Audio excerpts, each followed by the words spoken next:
If you are low income earner, you're exempted from paying PAYE from January next year. That is 1/3 of our workers, both private and public sector combined. And do you know what the amount is?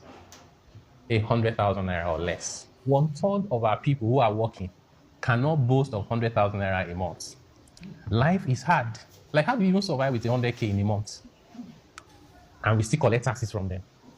We're supposed to be topping up that they are 140 and 50K so they can meet their basic needs. When a human being can't meet their physiological needs, they're not only hungry, they are angry. When you combine hunger with anger, you cannot be rational. That human being is irrational by default. And those are the most dangerous. That's why it's so easy to recruit Boko Haram and bandits in the north. It's so easy. Those guys wake up in the morning, they carry a plastic bowl trying to beg for food. They sleep on the streets. It rains, they are there. It's sunny, they are there. You know? So those are the things we need to address. So this new law is exempting the low-income earners, number one. Number two, anyone who earns between 100,000 naira to about 2 million naira a month, that he wants to put together as a middle class. And people will say, there's no middle class. I say, it's not true. When I say there's no middle class in Nigeria, people will clap for you, but you just lied. Every country has a middle class. You can say the size of the middle class has shrunk, and you'll be right. So what does it mean to be middle class? You are middle class if you can meet more than your basic needs. That's all. So in America, you may need $10,000 a month to do that. In Nigeria, you may need $2,000. If I with $2,000, I'll have nannies and driver.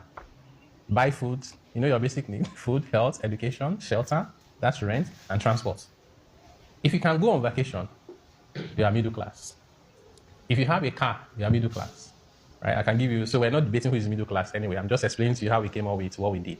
Those who earn between 100K and about 2 million per month will see a drop in their PAYE. So which means from next year, January, their take-home pay will increase, even without any increase in their salary. Now, people who earn more than 2 million naira and above a month, they are our higher upper class income earners. And people can say, how much is 2 million naira? Do you know that these people are just 2% of the working population? Anybody who earns 2 million naira a month or more, you are in the top 2% in Nigeria in terms of income. So what will happen from January next year? The person who earns 3 million naira a month will see some marginal increases, maybe like 10K. It's not a lot of money per month.